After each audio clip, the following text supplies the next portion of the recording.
యేసు ప్రభు సిలువలో పలికిన 7 మాటలు ఇప్పటికీ ఈ ప్రపంచాన్ని ప్రభావితం చేస్తూనే ఉన్నాయి. ఇప్పటికీ ఈ ప్రపంచ మానవులతో మాట్లాడుతూనే ఉన్నాయి. ఇప్పటికీ అనేకులలో రక్షణ, పాపక్షమాపణని కలుగచేస్తూ ఉన్నాయి. అదే యేసు ప్రభువులో ఉన్న ప్రత్యేకత. రండి, లూకా సువార్త 23వ అధ్యాయం 34వ వచనంలో ప్రభు పలికిన మొదటి మాట. తండ్రిని సంబోధిస్తూ ఆయన ఒక ప్రార్థనాపూర్వకంగా ఆయన క్షమాపణ గురించి మాట్లాడాడు. తండ్రి, వీరేమి చేయుచున్నారు, వీరెరుగరు గనుక వీరిని క్షమించుమని చెప్పాను.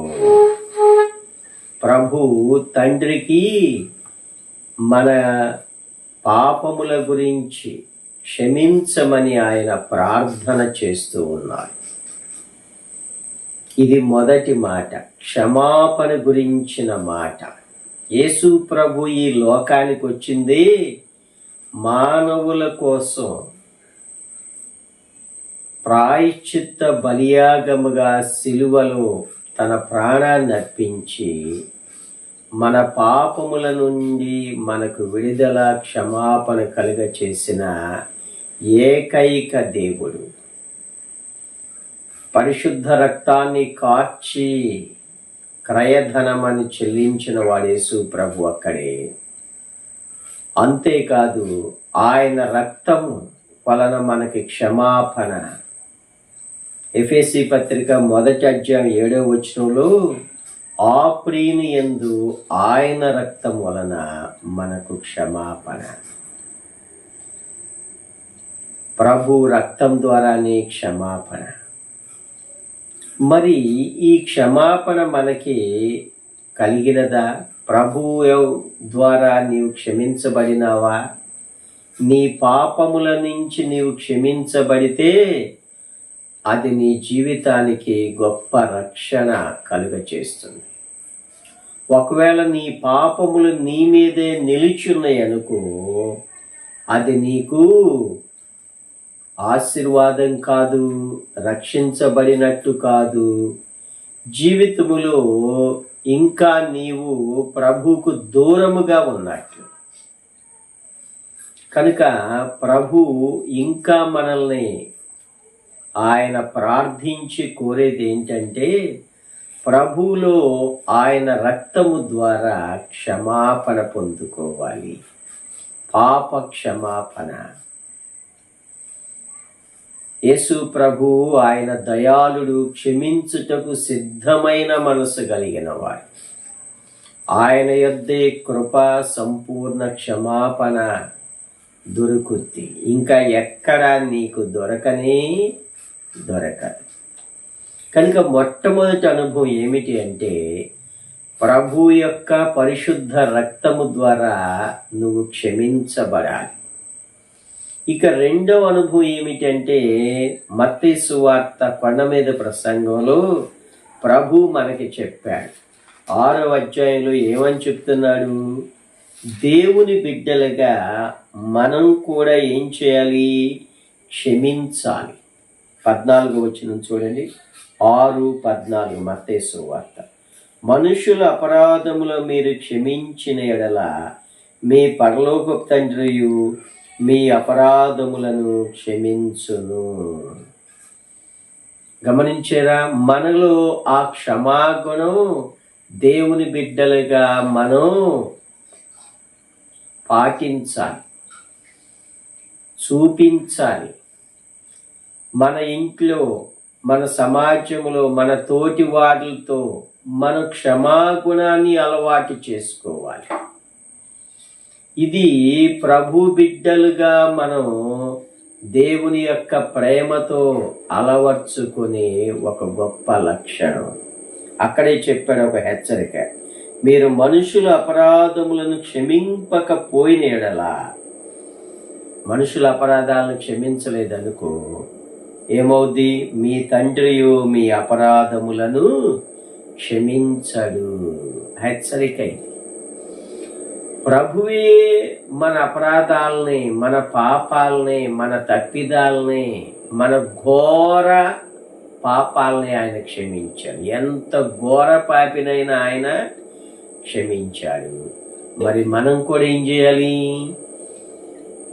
మనం కూడా మన యొక్క ఇతరుల అపరాధాలను మనం క్షమించే వారిగా ఉంటాలి. కొందరంటే ఆడన్న ఉండాలి, నేనన్న ఉండాలంటారు. కాదు, ఆయన ఉండాలి, మనం ఉండాలి. క్షమించే మనసు మనకు కలిగి ఉండాలి. క్షమాహృదయం మనం కలిగి ఉండాలి. అదే మన జీవితాలకు ఆశీర్వాదం. స్టెఫన్ కూడా ఇదే మాట అన్నాడు చనిపోయేటప్పుడు. వీరి అపరాధములను క్షమించుము అన్నాడు అపోస్తల కార్యములు 7వ అధ్యాయంలో. అంతేకాదు, గ్రహం స్టెయిన్ గారి భార్య తన భర్తను చంపిన వారిని దేవుని ప్రేమను బట్టి వారిని బహిరంగంగా క్షమించింది. ఇది ఒక్క దేవుని బిడ్డల్లోనే సాధ్యం. ప్రభు కూడా మన జీవితాల్లో ఇలాంటి క్షమాగుణాన్ని కలిగి ఉండాలని ఆయన కోరుతూ ఉన్నారు.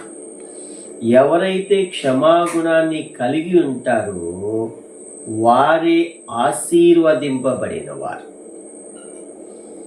క్షమాగుణము మనకి గొప్ప ఆశీర్వాదానికి నడిపిస్తుంది.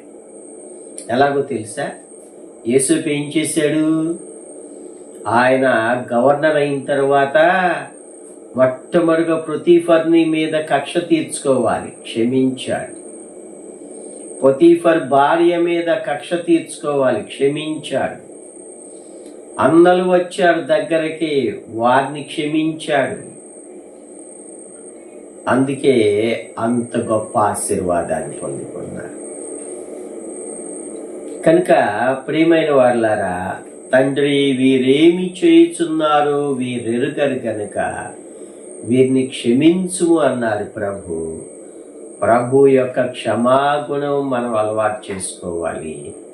మనం కూడా క్షమించే వారిగా ఉండాలి. ఆ క్షమాగుణం మనకి ఆశీర్వాదాన్ని తీసుకుని వస్తుంది. యేసేపు అలాగైతే ఆశీర్వదించబడ్డాడు. దావీదు భక్తుడు ఏం చేశాడు? నాబాలును క్షమించాడు. రాజైన సౌలుని క్షమించుకుంటూ వచ్చాడు. చనిపోయిన తర్వాత బాధపడుతూ ఒక ధనుర్గీతాన్ని కూడా వ్రాశాడు. 2వ సమూయేలు గ్రంథం 2వ అధ్యాయంలో మనం చూస్తాం. కనుక ప్రియమైన వాళ్ళారా, మన జీవితాల్లో దేవుని యొక్క గొప్ప ఆశీర్వాదం మనం దేవుని యొక్క క్షమాగుణాన్ని పాటించటం ద్వారా, నెరవేర్చడం ద్వారా ఆ ఆశీర్వాదాన్ని పొందుకుంటాం.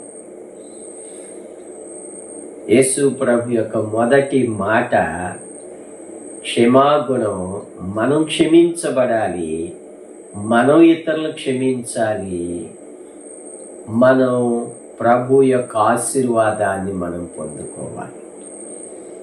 కనుక ప్రభు సిలువ వేయబడి పలికిన ఈ మాటలో గల ఆశీర్వాదం మనం అందరము కూడా క్షమాగుణాన్ని అలవాటు చేసుకుని ఆశీర్వాదాన్ని పొందుదుముగాక.